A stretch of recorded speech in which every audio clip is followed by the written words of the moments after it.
ألف لام ميم الله لا إله إلا هو الحي القيوم. الف لام میم الله تل تر تلا ژوندي ذات څخه پرته چې د کائناتو د نظام سمبالونکی دی په حقیقت کې هیڅ کوم بل خدای نشته. نزل عليك الكتاب بالحق مصدقا لما بين يديه وأنزل التوراة والإنجيل من قبل هدى للناس وأنزل الفرقان إن الذين كفروا بآيات الله لهم عذاب شديد والله عزيز ذو انتقام. هغه پر تا دا کتاب نازل کړی چې په حق راغلی دی او د هغو کتابونو رښتینه کوي چې له دنه پخوا راوړل شوي وو. د دې نه مخکې هغه د انسانانو د هدایت لپاره تورات او انجیل نازل کړی دی او هغه محق لګلی دی چې د حق او د باطل توپیر ښوونکی دی. اوس چې کوم خلک د الله د فرمانونو له منلو نه انکار وکړي هغوی به ارومرو په سخته سزا اخته شي. الله د بې امانه زور څښتن او د بدو بدله ورکوونکی دی. إن الله لا يخفى عليه شيء في الأرض ولا في السماء. زمکه او آسمان کې هیڅ شی له الله نه پټ نه دی. هو الذي يصوركم في الأرحام كيف يشاء لا إله إلا هو العزيز الحكيم. دا خو همغه دی چې د میندو په ګیرو کې ستاسې صورتونه چې څنګه یې خوښوي هغسې جوړوي. له هغه مقتدر حکمت والانه پرته بل هیڅ خدای نشته. هو الذي أنزل عليك الكتاب منه آيات محكمات هن أم الكتاب وأخر متشابهات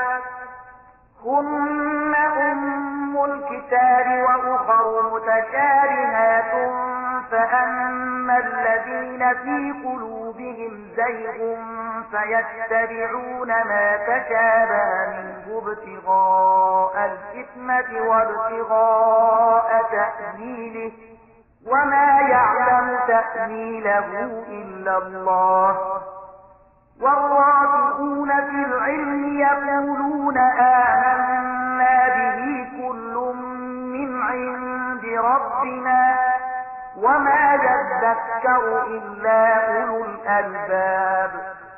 ماغه خدای دی چې دا کتاب پر تا نازل کړی دی. په دې کتاب کې دوه ډوله آیاتونه دي.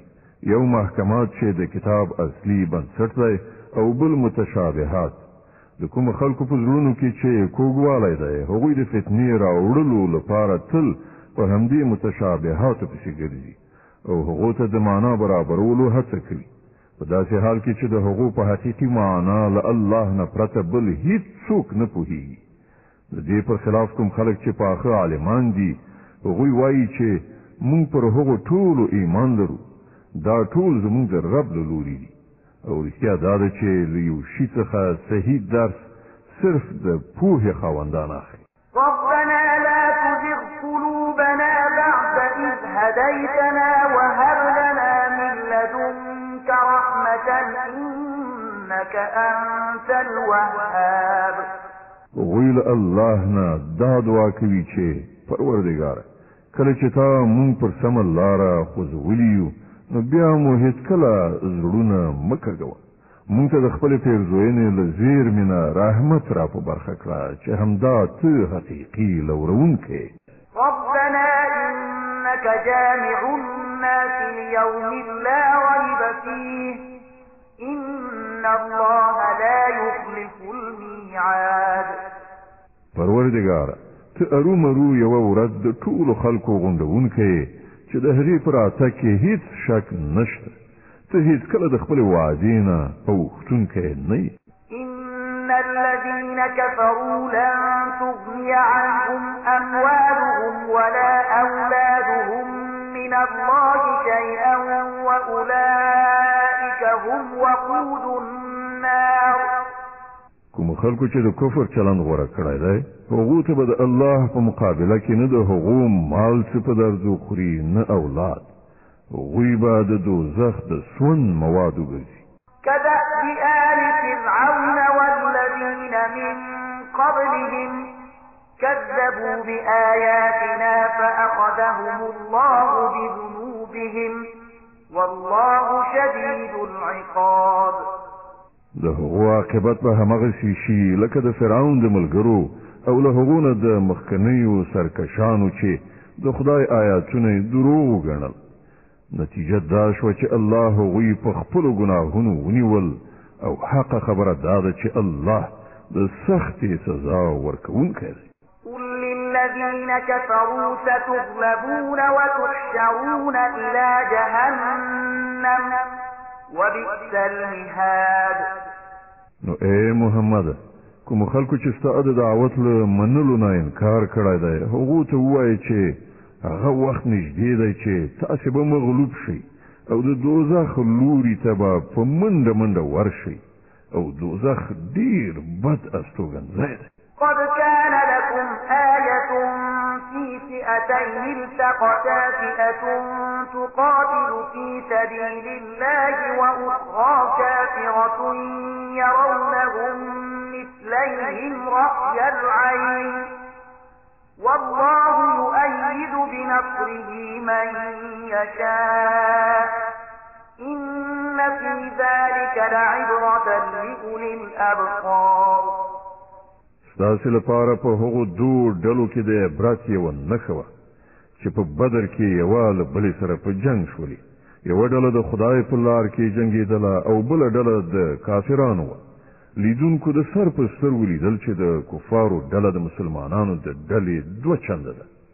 خو نتیجه ثابته کړه چې د الله چې چاته خوښه شي په خپل بري او نصرت ورسره مرسته کوي. د بصیرت خاوندانو لپاره په دې کې ستر درس پروت دی. زين للناس حب الشهوات من النساء والبنين والقناطير المقنطرة من الذهب والفضة والخيل المسومة والأنعام والحرث ذلك متاع الحياة الدنيا والله عنده حسن المآب. د خلکو لپاره نفسي غوښتنې ښځې اولادونه د سرو سپینو زرو زیرمې نښه شوي آسونه څاروي او کروندې د ډېرې مینې وړ ګرځول شوي دي. خو دا هر څه د څو ورځې دنیوي ژوندانه وسایل دي. په حقیقت کې چې کوم ډېر ښه استوګنځی دی هغه له الله سره دی. قل أنبئكم بخير من ذلكم للذين اتقوا عند ربهم جنات تجري من تحتها الأنهار خالدين فيها وأزواج مطهرة ورضوان من الله والله بصير بالعباد. ووایا زه د روښیم چې له دې نه ډېر ښه شی څه دی؟ د هغو خلکو لپاره چې د پرهیزګارۍ چلند غوره کړي د هغو له رب سره باغونه دي چې تر هغو لاندې به ویالې بهیږي. هلته به د تل لپاره اوسېدونکي وي. سپېڅلې مېرمنې به یې ملګرې وي او د الله د رضا په ګټلو به سر لوړي وي. الله د خپلو بندګانو کړه وړه په ښه شان ویني. الذين يقولون ربنا إننا آمنا فاغفر لنا ذنوبنا وقنا عذاب النار. دا هغه خلک دي چې وایي پروردګار مونږ ایمان راوړی زمونږ له ګناهونو څخه راتېر شه او مونږ د دوزخ له اوره وژغوره. الصابرين والصادقين والقانتين والمنفقين والمستغفرين بالأسحار. دا خلق صابران دي رښتونی دي امر منونکي او مال خندونکي دي او د شپې په وروستیو شیبو کې له الله نه د بخښنې دعاګانې غواړي. شهد الله أنه لا إله إلا وأولو العلم قائما بالقسط لا إله إلا هو العزيز الحكيم. الله په خپل د دې خبرې شاهدي ویلې ده چې له هغه پرته بل هیڅ خدای نشته او پرشتي او ټول اهل علم هم پرشتینی او منصفانه توګه په دې شاهدان دي چې له هغه زورور با حکمت څخه پرته په واقع کې هیڅ بل خدای نشته. إن الدين عند الله الإسلام وما اختلف الذين أوتوا الكتاب إلا من بعد ما جاءهم العلم بغيا بينهم ومن يكفر بآيات الله فإن الله سريع الحساب. الله قرآن دین هم دا اسلام دی. لدې دین نه پرته چې اهل کتابو کومې مختلفې لارې غوره کړې د هغو د دې چارچلن له دې پرته بل هیڅ دلیل نه و چې هغو له علم ورکول کېدو نه وروسته په خپلو منځو کې یو پر بل باندې د تیري کولو په خاطر داسې وکړل او هر څوک چې د الله د حکمونو او لارښودنو د اطاعت نه منکر شي الله به له هغه سره بې له څه ځنډه حساب وکړي. فإن حاجوك فقل أسلمت وجهي لله ومن اتبعني وقل للذين أوتوا الكتاب والأميين أأسلمتم فإن أسلموا فقد اهتدوا وإن تولوا فإنما عليك البلاغ والله بصير بالعباد. اوس که دا خلق له تاسو سره شخړه وکړي نو دوی ته ووایه ما او زما پیروانو خو د الله په وړاندې د تسلیم سر ښکته کړی دی او له اهل کتابو او غیر اهل کتابو دواړو نه پوښتنه وکړه آیا تاسو هم د هغه اطاعت او بندګي منلې ده؟ که یې منلې ده نو سمه لاره یې وموندله او که یې ورڅخه مخ اړولی نو پر تا باندې یوازې د پیغام رسولو مسؤلیت و.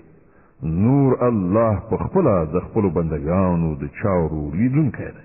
إن الذين يكفرون بآيات الله ويقتلون النبيين بغير حق ويقتلون الذين يأمرون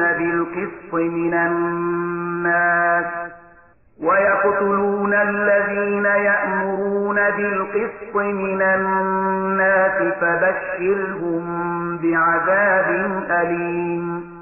کوم خلک چې د الله د حکمونو او لارښودنو له منلو نه انکار کوي او د هغه پیغمبران په ناحقه وژني او د داسې خلکو په وژلو پسې ګرځي چې د عدل او ریښتینولۍ د حکم کولو لپاره راپورته کیږي هغو ته د دردناک عذاب زیری ورکړه.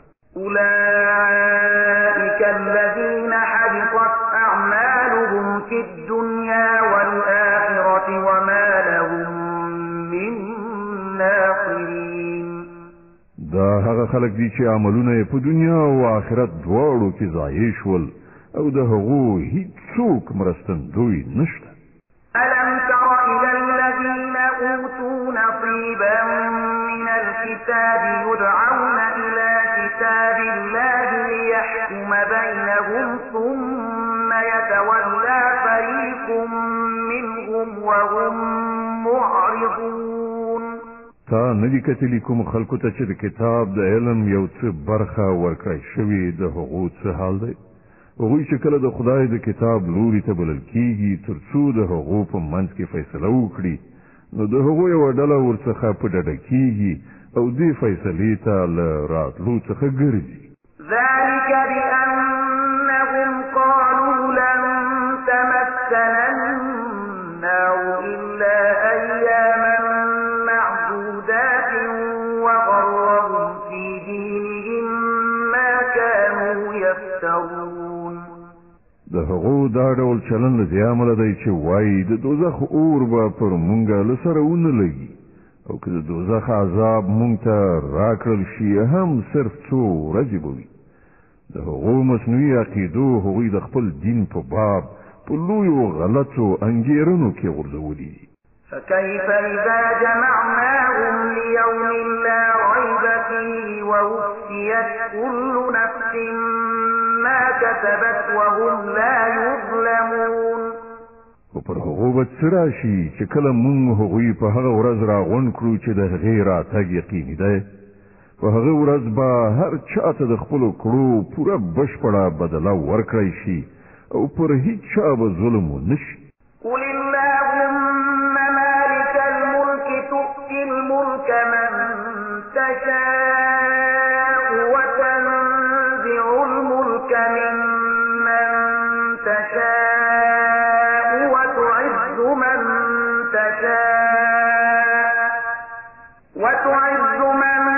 تشاء وتذل من تشاء بيدك الخير إنك على كل شيء قدير. ویا خدایا د ملک مالک ستا چې چاته خوښه شي حکومت ورکوي او له چانه چې وغواړي اخلي، چاته چې د خوښه شي عزت ورکوي او څوک چې وغواړي ذلیله کوي. ښېګڼه ستا په واک کې ده، بېشکه ته په هر څه قادر یې.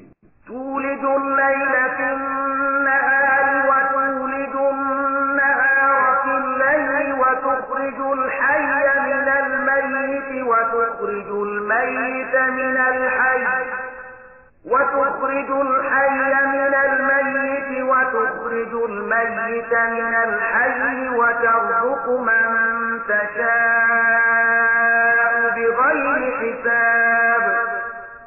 شپه په ورځ کې او ورځ په شپه کې نه باسي، یعنی یو له بلې څخه راوځي. ساکښ څخه بې ساه او له بې ساه څخه ساکښ راباسي او چاته چې د خوښه شي بې حسابه روزي ورکوي. لا يتخذ المؤمنون الكافرين أولياء من دون المؤمنين ومن يفعل ذلك فليس من الله في شيء إلا أن تتقوا منهم تقاه ويحذركم الله نفسه وإلى الله المصير.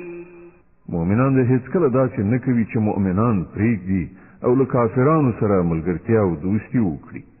څوک چې داسې چلند وکړي د هغه له الله سره هیڅ اړیکه نشته. هو دا بخل کېږي که تاسې د هغو له ظلم څخه د ځان ژغورلو په خاطر په ظاهره دغه ډول چلند غوره کړئ، خو الله تاسې له خپله ځانه ویروي او د همغه لوري ته ستاسې ورګرځېدل دي. قل إن تخفوا ما في صدوركم أو تبدوه يعلمه الله ويعلم ما في السماوات وما في الأرض والله على كل شيء قدير.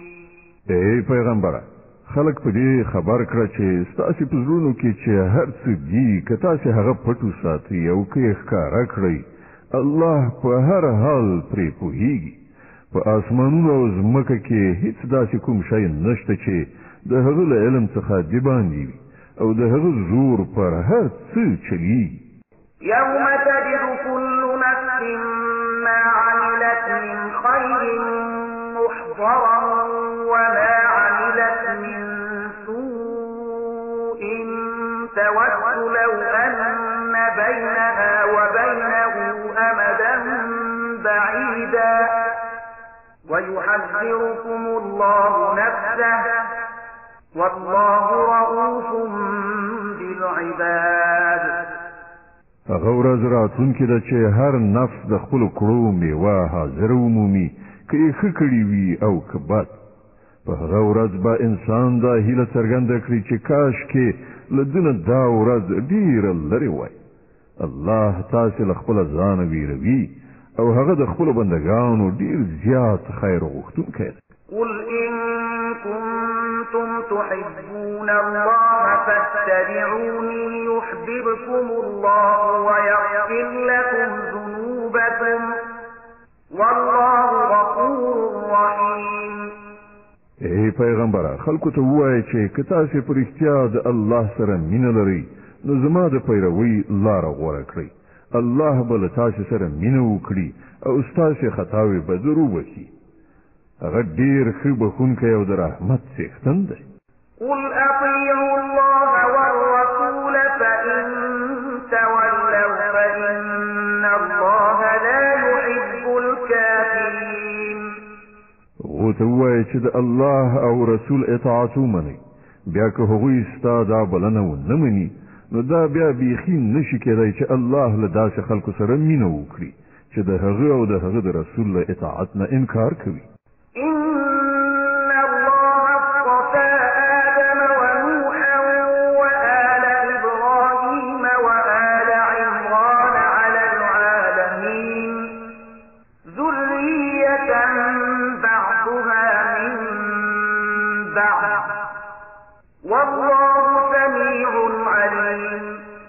الله آدم علیہ السلام، نوح علیہ السلام، د ابراهیم زوجات او د عمران زوجات پر ټولو نړیوالو پورته کړی او د خپل رسالت لپاره یې غوره کړی. دوی د یوې لړۍ خلکو چې ځینې د ځینو نورو له زوجات نه منځته راغلي. الله د هر څه اورېدونکی او په هر څه پوهېدونکی دی. إذ قالت امرأة عمران رب إني نذرت لك ما في بطني محررا فتقبل مني إنك أنت السميع العليم. الله هغه وخت اورېدل کله چې د عمران ښځې ویل چې زما پروردګار زه دا اولاد چې زما په ګېډه کې دی ستا لپاره نظر کوم، هغه به همدا ستا کارونو ته وقف وي. زما دا سوغات قبول کړه، ته اورېدونکی او پوهېدونکی.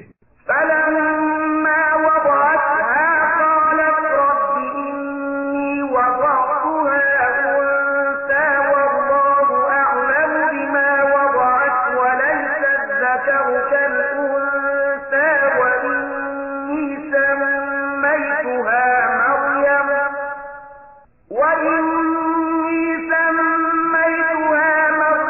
وإني أعيذها بك وذريتها من الشيطان الرجيم. بیا چې کله هغه ماشوم وزېږاو نو هغې وویل پروردګاره زما خو لور زېږېدلې ده. په داسې حال کې چې څه چې هغې زېږولي وو الله ورباندې پوره خبر و او هلک د نجلۍ غوندې نه وي.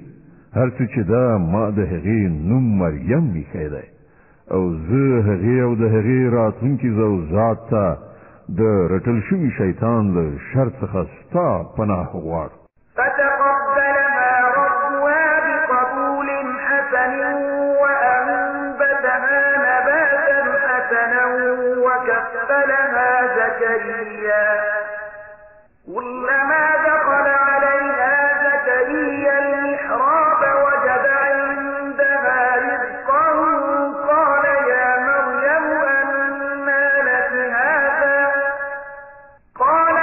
مريم أنى لك هذا قالت هو من عند الله إن الله يرزق من يشاء بغير حساب.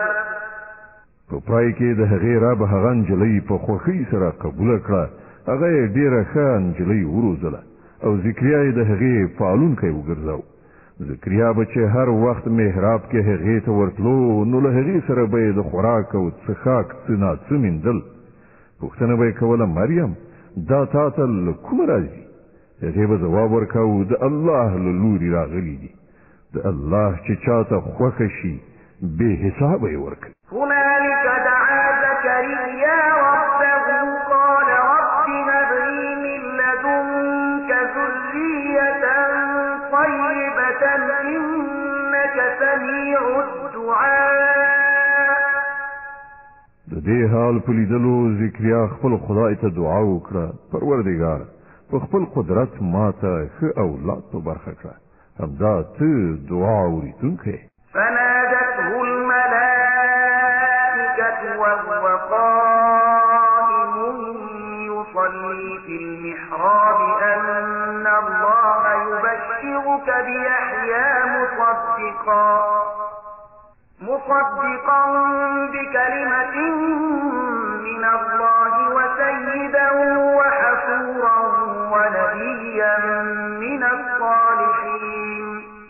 جواب کې پرښتو ورته غږ وکړ او هغه په دې وخت کې په چیلخانه کې په لمانځه ولاړو چې الله تاته د یحیی زیری درکوي. هغه به د الله له لوري دی او فرمان د رښتینهونکي په توګه راشي. په هغه کې به د سردارۍ او لویۍ نښه وي. پر خپل نفس به په ټوله معنا حاکم وي. په پیغمبرۍ به سرلوړی وي او په ښو کسانو کې به وشمېرلی شي. قال رب أنا يكون لي غلام وقد بلغني الكبر وامرأتي عاقر قال كذلك الله يفعل ما يشاء. زکریا وویل زما روزونکی او پالونکی زما به زوی له کومه شي. زه خو ډېر زیات سپینګیری شوی یم او زما ښځه شنډه ده. ځواب ورکړی شو همداسې به وشي. د الله چې څه خوښه وي همغسې کوي. قال رب اجعل لي آية قال آيتك ألا تكلم الناس 3 أيام إلا رمزا واذكر ربك كثيرا وسبح بالعشي والإبكار. عرضی وکړ څښتنه نو ماته کومه نښه وټاکه. وی فرمایل نښه دا ده چې ته به تر 3 ورځو پورې له خلکو سره له اشارې پرته څه خبره ونه کړې او یا به یې ونه شې کړی. په دې موده کې خپل رب ډېر یادوه او سهار او ماښام د هغه د پاکۍ ستایونکی اوسه. وَإِذْ قَالَتِ الْمَلَائِكَةُ يَا مَرْيَمُ إِنَّ اللَّهَ اصْطَفَاكِ وَطَهَّرَكِ وَاصْطَفَاكِ عَلَى نِسَاءِ الْعَالَمِينَ.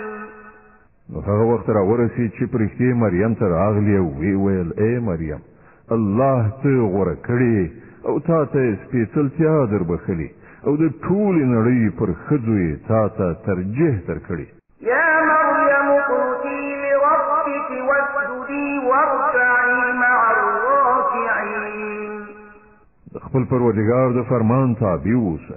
د هغه په وړاندې سر په سجده اوسه او کوم بندگان چې د هغه په وړاندې سر ښکته کوونکي دي ته هم له هغو سره سر ښکته کوونکي اوسه. ذلك من أنباء الغيب نوحيه إليك وما كنت لديهم إذ يلقون أقلامهم أيهم يكفل مريم وما كنت لديهم إذ يختصمون. اے محمد دا پټ خبرونه دي چې مونږ تا ته د وحی په وسیله وایو. که نه ته خو په هغه وخت کې هلته نه وي چې د هیکل خدمتګارانو د دې فیصلې په خاطر خپل قلمونه غورځول چې د مریم سرپرست به څوک کیږي او نه ته په هغه وخت کې موجود وي چې د هغو پرې جګړه وه. إذ قالت الملائكة يا مريم إن الله يبشرك بكلمة منه اسمه المسيح عيسى ابن مريم وجيها في الدنيا والآخرة ومن المقربين ويكلم الناس في المهد وكهلا ومن الصالحين. او کله چې پرښتو وویل ای مریم الله تا ته د خپل یو فرمان زیری درکوي. د هغه نوم به مسیح عیسی بن مریم وي. په دنیا او په آخرت کې به د عزت څښتن وي. د الله په نږدې بندگانو کې به شمېرل کېږي. خلکو سره به په زانګو کې هم خبرې وکړي او په زړښت کې به یې هم وکړي. هغه به یو ښه سړی وي. قالت رب أنا يكون لي ولد ولم يمسسني بشر قال كذلك الله يخلق ما يشاء إذا قضى أمرا فإنما يقول له كن فيكون. مریم چې دا واورېدل ویې ویل پروردګاره زما زوی لکوم شي ما ته خو چا لاس قدر هم نه راوړای جواب ورکړ شو هم داسې به وشي الله چې چاته اراده وکړي پیدا کوي هغه چې کله د کوم کار کولو فیصله وکړي نو صرف دومره وایي چې وشه او هغه کیږي ويعلمه الكتاب والحكمة والتوراة والإنجيل ورسولا إلى بني إسرائيل أني قد جئتكم بآية من ربكم أني أخلق لكم من الطين كهيئة الطير فأنفخ فيه فيكون طيرا بإذن الله وأبرئ الأكمه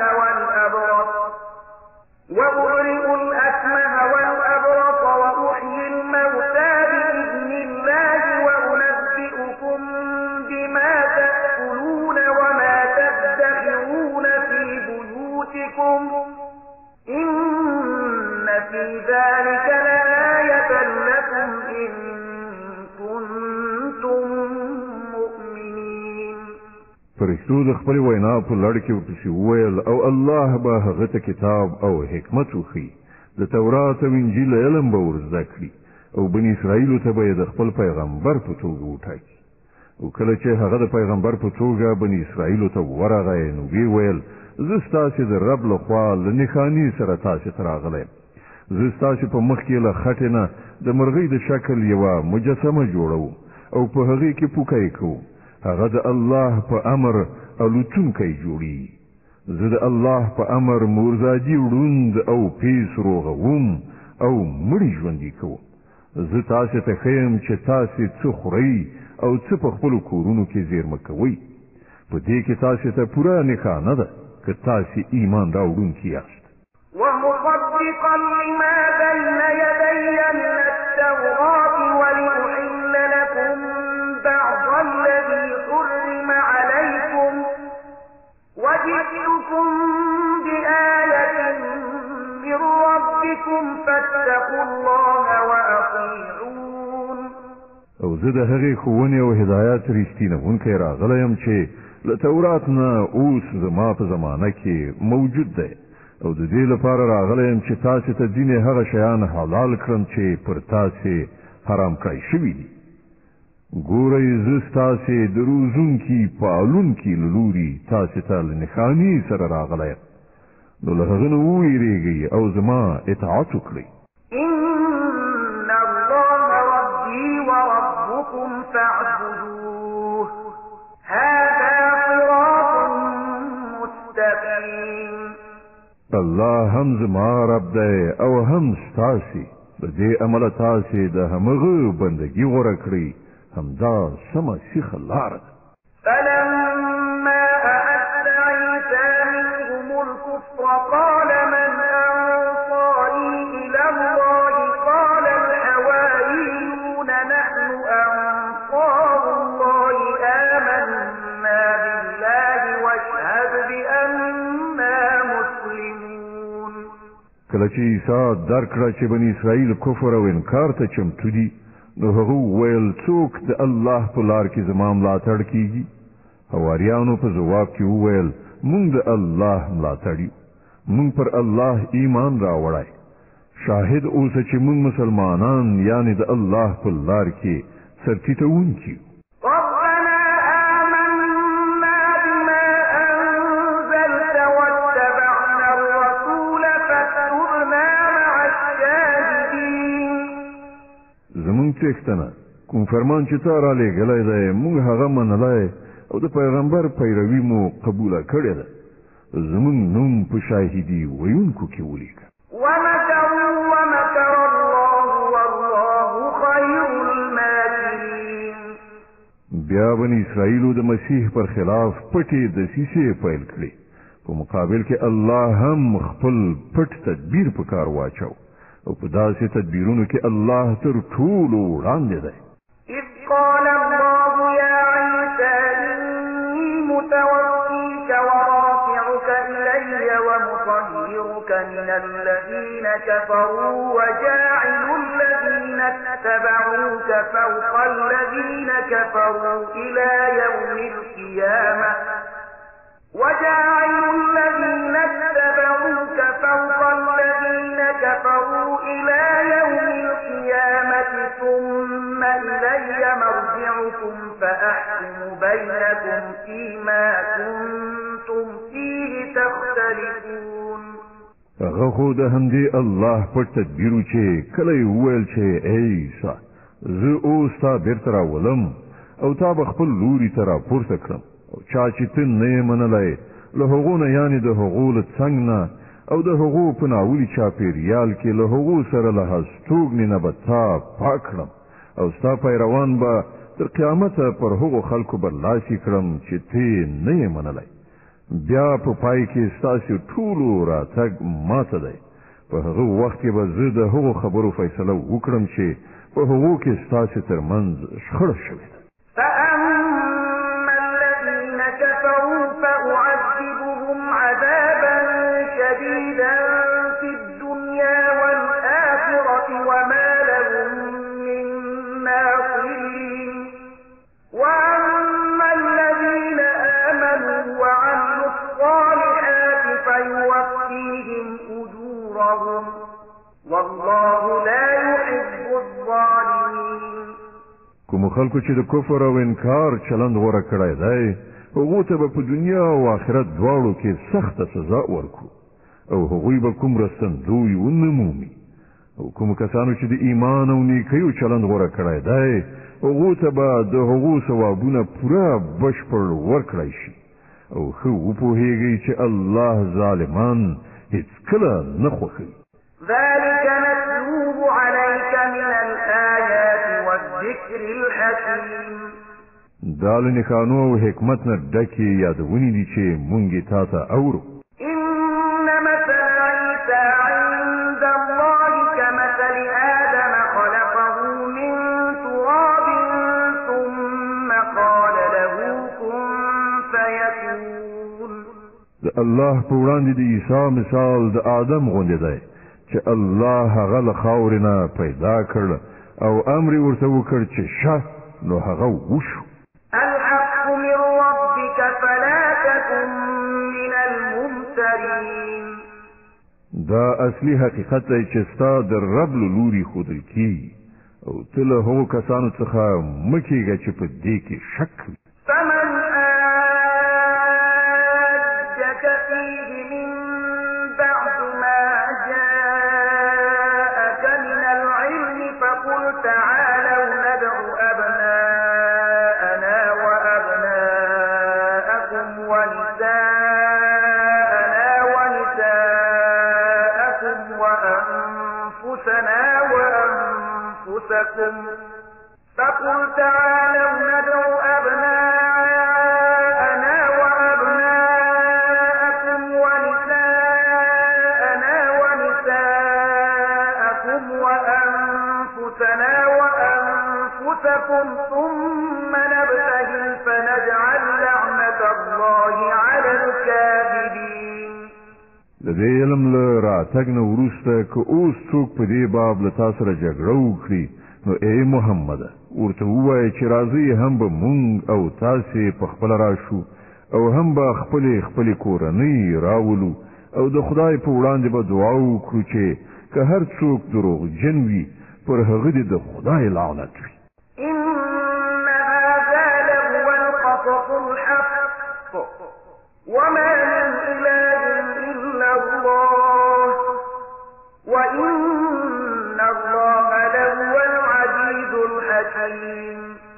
فإن تولوا فإن الله عليم بالمفسدين. دا بیخي صحیح واقعیتونه دي او حقیقت دا دی چې الله نه پرته هیڅ بل خدای نشته او هغه د همدې الله ذات دی چې د هغه زور پر ټولو بار او د هغه حکمت د کائناتو په نظام کې کاریګر دی. نو که دوی په دې شرط المقابلې نه مخ واړوي نو دا به په ډاګه شي چې هغوی مفسدان دي او الله د فساد خورونکو په حال ښه خبر دی.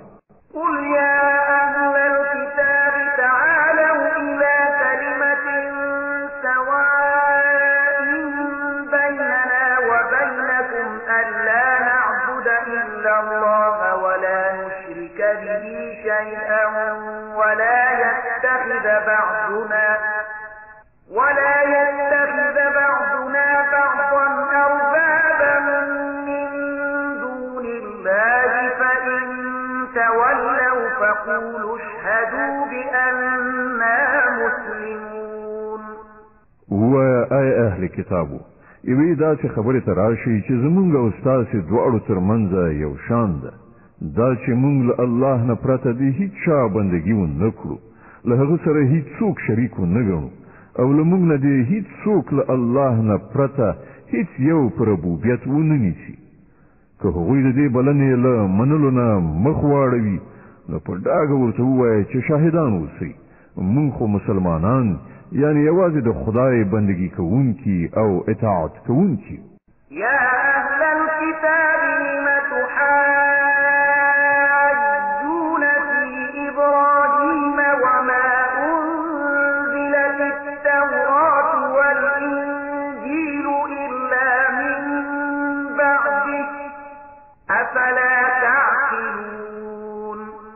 اے اهل کتابو تاسو د ابراهیم علیه السلام په باب ولې له موږ سره شخړه کوئ؟ تورات او انجیل خو له ابراهیم علیه السلام نه وروسته نازل شوي دي، نو تاسو په دومره خبره هم نه پوهیږئ؟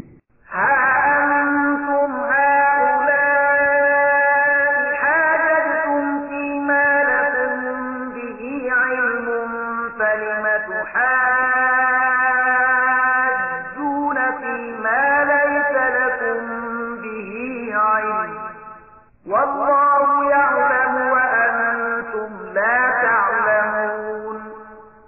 تاسو چې د کومو شیانو علم لري په هغو کې خو بحثونه کوي، په هغو چارو کې ولې څېړنه کوي چې له تاسو سره د هغو په باب هیڅ معلومات هم نشته. الله پوهیږي، تاسو نه پوهیږئ. ما كان إبراهيم يهوديا ولا نصرانيا ولكن كان حنيفا مسلما وما كان من المشركين. ابراهیم علیه السلام نه يهودي و نه نصراني، بلکې هغه خو یو لوري ته مخ اړوونکی مسلمانو او هغه هیڅ کله له مشرکانو څخه نو.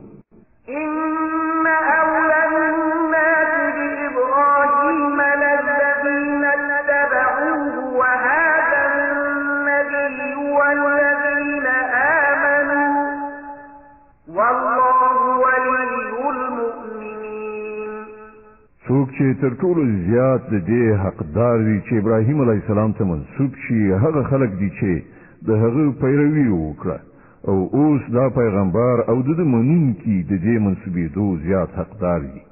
الله یوازې د همغو کسانو ملاتړ او مرستندوی دی چې ایمان یې راوړی وي.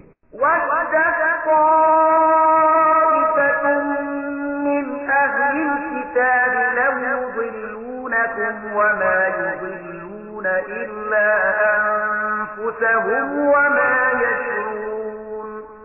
اے مؤمنانو، له اهل کتابونو یوه ډله غواړي چې په څه چل تاسې له سمې لارې نه واړوي، په داسې حال کې چې په حقیقت کې هغوی له ځانه پرته هیڅ څوک په ګمراهۍ کې نه غورځوي، خو له هغو سره د دې شعور نشته. يا أهل الكتاب لم تكفرون بآيات الله وأنتم تشهدون. اے اهل کتابو ولې د الله له آیتونو نه منکریږئ په داسې حال کې چې تاسې په خپله وینئ؟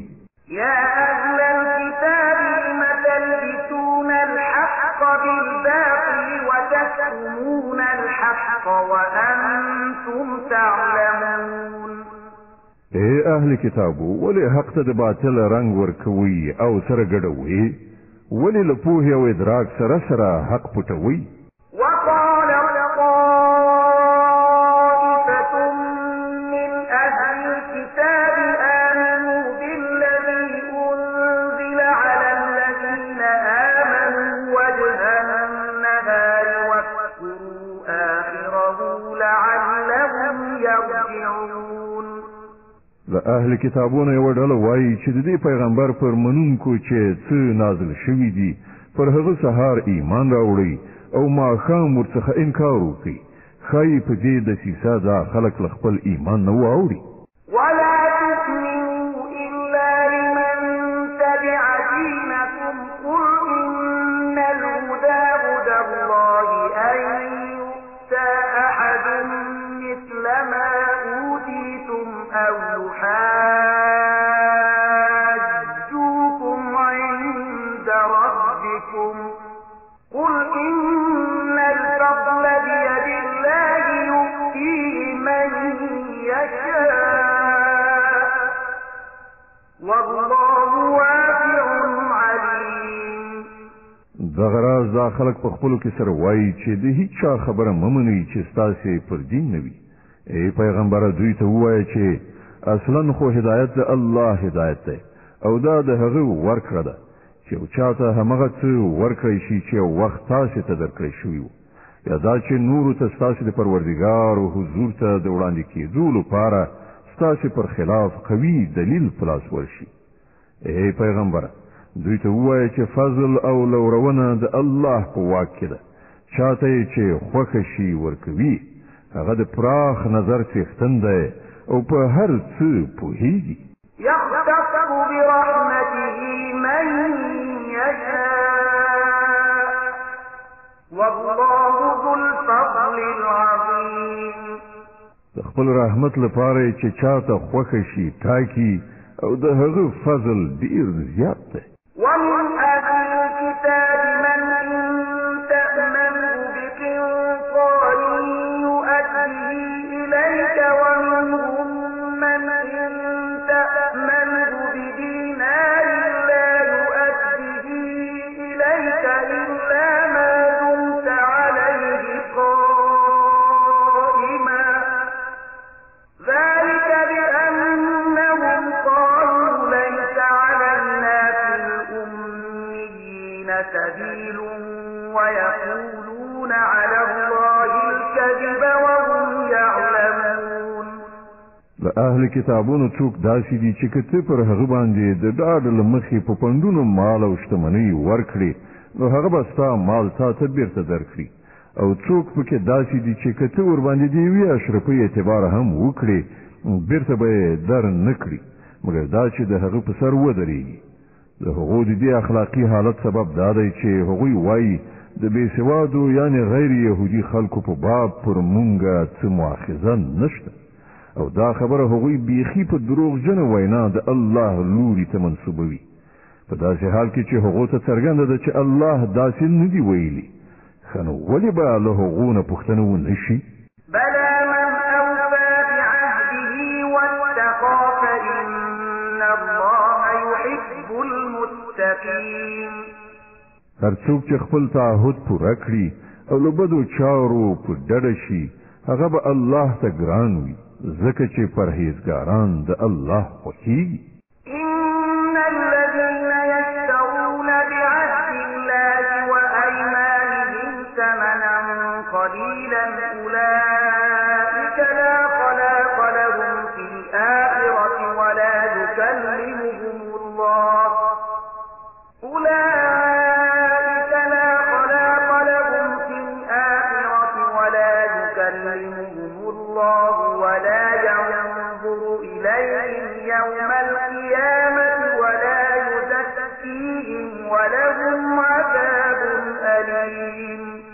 پاتې شول هغه خلک چې د الله تړون او خپل قسمونه په لږ بیه پلوري، د هغو لپاره په آخرت کې هیڅ برخه نشته. الله به د قیامت په ورځ نه له هغو سره خبرې وکړي، نه به د هغو لوري ته وګوري او نه به هغوی سپېڅلي کړي، بلکې د هغو لپاره خو دردناک عذاب دی. وإن منهم لفريقا يلوون ألسنتهم بالكتاب لتحسبوه من الكتاب وما هو من الكتاب ويقولون هو من عند الله وما هو من عند الله ويقولون على الله الكذب وهم يعلمون. دوی کې ځینې خلک داسې دي چې د کتاب په لوستلو ژبې داسې اړوي را اړوي چې تاسې به وایي څه چې لولي هغه د کتاب عبارت دی په داسې حال کې چې هغه د کتاب عبارت نه وي هغوی وایي دا څه چې موږ لولو دا د خدای لخوا دي په داسې حال کې چې هغه د خدای لخوا نه وي هغوی له پوهې او ادراک سره سره د دروغو وینا د خدای لوري ته منسوبوي ما كان لبشر أن يؤتيه الله الكتاب والحكم والنبوة ثم يقول للناس كونوا عبادا لي من دون الله ولكن كونوا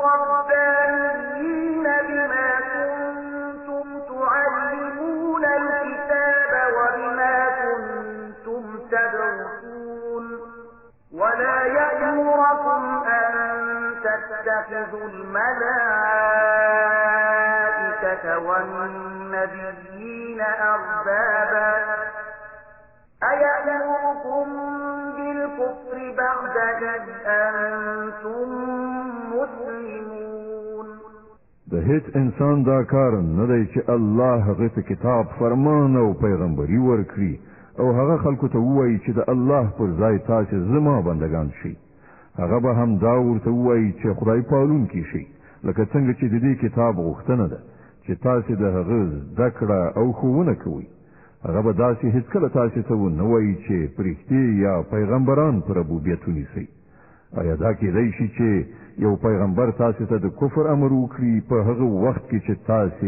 مسلمان یاست وَإِذْ أَخَذَ اللَّهُ مِيثَاقَ النَّبِيِّينَ لَمَا آتَيْتُكُم مِّن كِتَابٍ وَحِكْمَةٍ ثُمَّ جَاءَكُمْ رَسُولٌ مُّصَدِّقٌ لِّمَا مَعَكُمْ لَتُؤْمِنُنَّ بِهِ وَلَتَنصُرُنَّهُ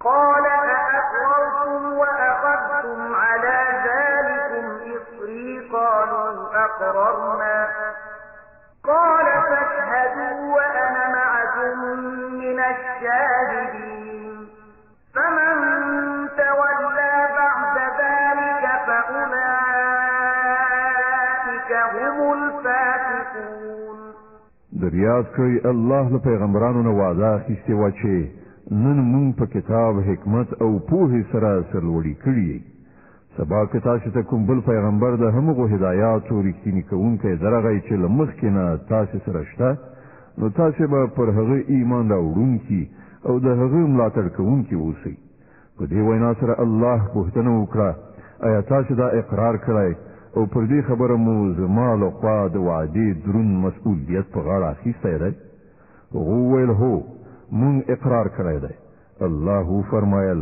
خنو شاهدان اوسئ او زه هم له تاسو سره شاهد یم له دې وروسته چې هر څوک له خپلې وعدې واوړي همغوی فاسقان أفغير دين الله يبغون وله أسلم من في السماوات والأرض طوعا وكرها وإليه يرجعون اوس آیا دا خلق د الله د اطاعت طریقه یعنی د الله دین پریږدي کومه بله طریقه لټوي په داسې حال کې چې د آسمانونو او ځمکې ټول شیان خوښ وي که ناخوښ یوازې د الله د فرمان تابع یعنی مسلمان دي او د همغه لوري ته د ټولو ورګرځېدل دي قل آمنا بالله وما أنزل علينا وما أنزل على إبراهيم وإسماعيل وإسحاق ويعقوب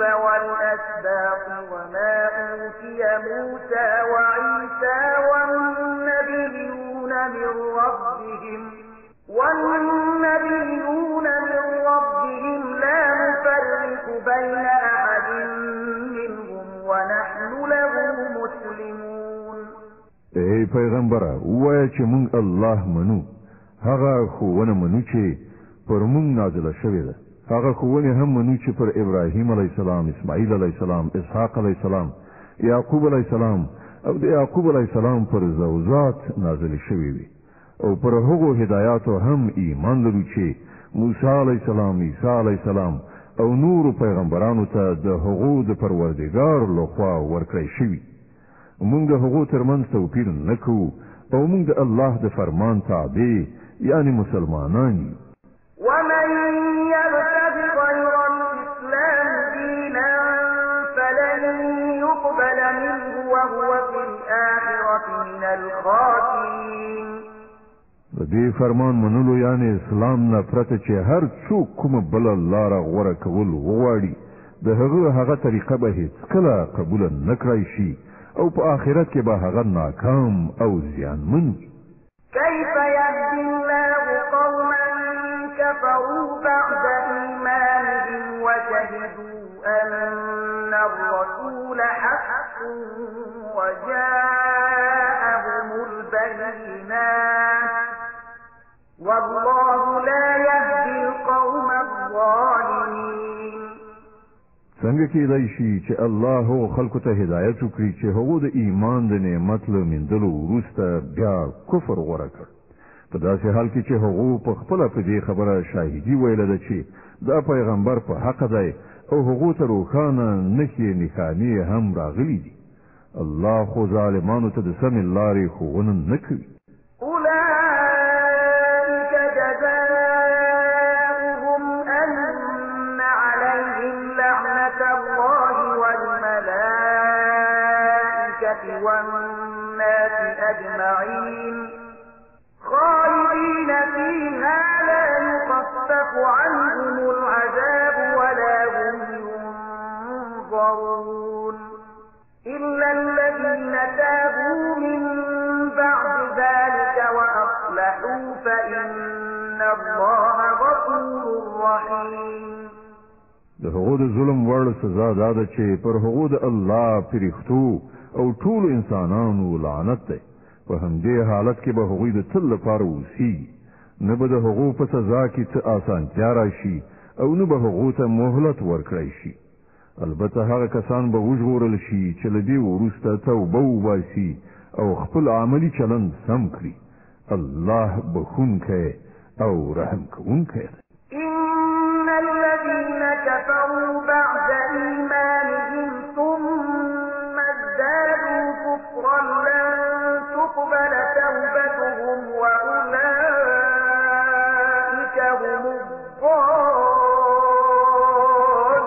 الضالون.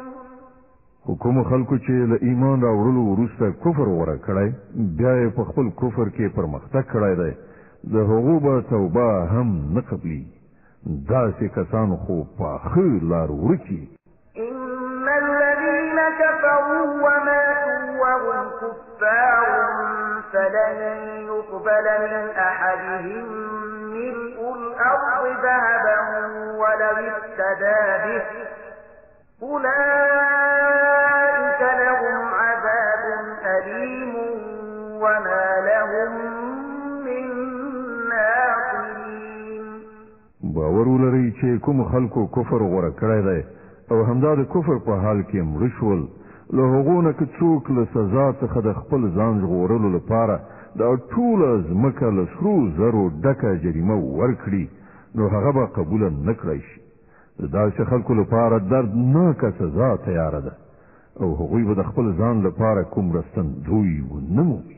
لن تنالوا البر حتى تنفقوا مما تحبون وما تنفقوا من شيء فإن الله به عليم.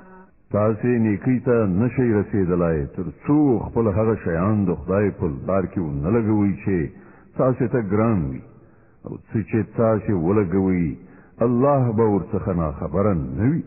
كل الطعام كان حلا لبني إسرائيل إلا ما حرم إسرائيل على نفسه من قبل أن تنزل التوراة قل فأتوا بالتوراة فاتلوها إن كنتم صادقين. دا ټول خوراکي شیان چې په محمدي شریعت کې حلال دي د بني اسرائیل لپاره هم حلال. البته ځینې شیان داسې وو چې د تورات له نازلېدو نه مخکې اسرائیل په خپله پر ځان حرام کړي. دوی ته ووایه که تاسې په خپلو اعتراضونو کې رښتیني یاست نو تورات راوړئ او د هغه کوم عبارت را مخې ته کړئ. فمن افترى على الله الكذب من بعد ذلك فأولئك هم الظالمون. کوم خلک چې له دې وروسته هم د خپلو جوړو کړیو دروغو نسبت د الله لوري ته کوي، هغوی په حقیقت کې ظالمان دي.